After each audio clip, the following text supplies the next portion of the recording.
Hello, I'm Lon Milo DuQuette, and I'm here to read an excerpt from my new book, Allow Me to Introduce, An Insider's Guide to the Occult. It's from Red Wheel Weiser.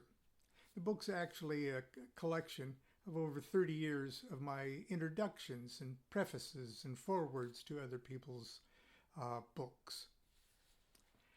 The excerpt I'm going to read from is from my introduction to The Tree of Life, Study in Magic by Israel Regardie.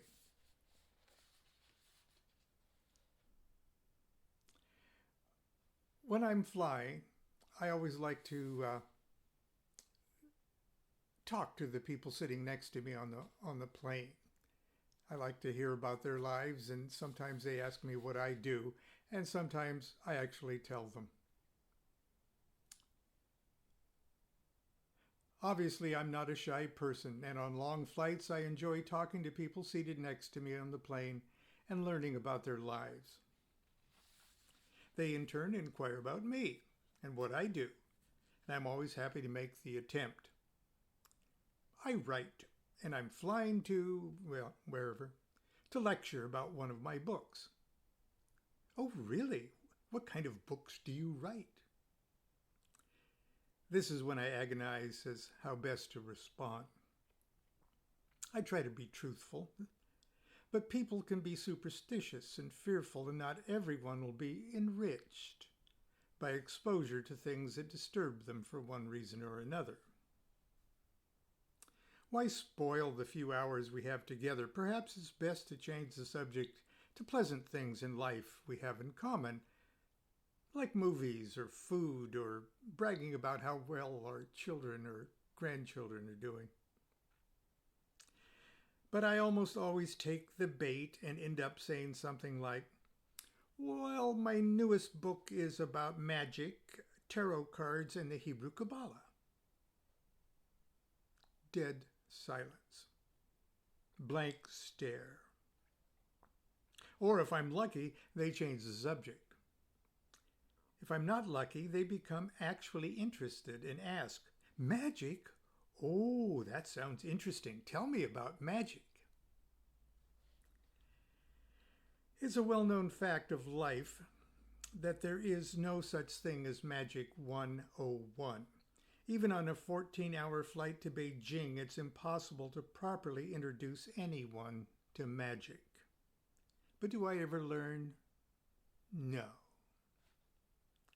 After explaining that magic with a K is not pulling a rabbit out of a hat or sawing a woman in two, I try to start at the beginning. Well, do you know about the Sumerians? I might start off by asking that. They were big before the Egyptians. Very strange folks, the Sumerians.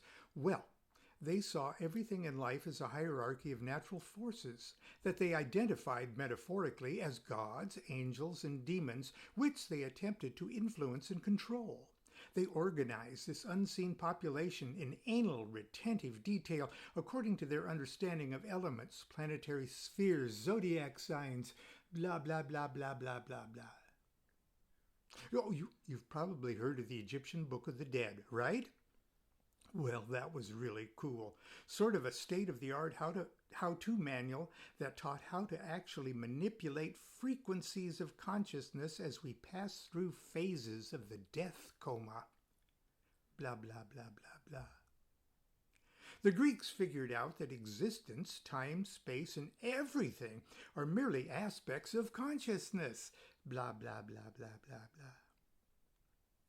Then a bunch of very smart Jewish guys called Kabbalists loved what the Greeks were doing with numbers and started playing with consciousness in breathtakingly elegant mathematical terms and organized infinite amounts of abstract information in perpetually replicating fractals of alphanumeric patterns that when observed would explain everything if we just look hard enough at anything.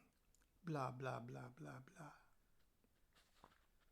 Christian mystics and esoteric Islamic saints eventually observe that love, yes, love, is the true nature of reality, and that love can be focused as an actual objective living force, as tangible as gravity. And if we were really good at falling in love, we can trigger within ourselves the big cosmic awakening that Christ and all of the saints and the holy people have been talking about for thousands of years. Blah, blah, blah, blah, blah, blah, blah. Abramelin the Mage tried to explain it all by revealing that each of us is possessed with a personal God he calls the Holy Guardian Angel, which is really an embodiment of the love force. Blah, blah, blah, blah, blah. Alchemy. Blah, blah, blah, blah, blah. Have you ever heard of the Rosicrucians? Well, they were like alchemists, but with an agenda. Nobody knows who they really were or even if they existed, but I guess it doesn't matter because they wrapped up some of the coolest ideas of Greek Hermeticism along with the mystic Christianity, and by doing so accidentally triggered the Protestant Reformation. Blah, blah, blah, blah, blah, blah. Freemasonry loved all this Kabbalistic, alchemical, and Hermetic stuff because it could be rationally and intellectually approached. So they tried to wake up everybody by asking smart folks to look at everything in life, including politics, from a logical and scientific point of view. Soon, everyone was realizing how silly and superstitious it was for people to believe that kings and queens were any better than they were, and that it was stupid that nations kept having wars with each other. So, the Freemasons institutionalized everything under the banner of Universal Brotherhood of Man. Well, that triggered the Enlightenment and inadvertently started the French and American revolutions. Blah, blah, blah, blah, blah. Oh my God, did I mention the Knights Templar? Now there's a story. Blah, blah, blah, blah, blah. Eliphas Levi said all this stuff should be rightly called magic. Oh, by the way, tarot cards are the flashcards of Kabbalah and alchemy and are connected with the Greeks and the Jews and the Knights Templar and the Rosicrucians and the Masons. Blah, blah, blah, blah, blah. MacGregor Mathers, blah, blah, blah, blah, blah. Golden Dawn, blah, blah, blah, blah, blah. Aleister Crowley, they called him a Satanist, but if he was a Satanist, he was a good kind of Satanist. I hope you're following this. Oh, look, we're landing.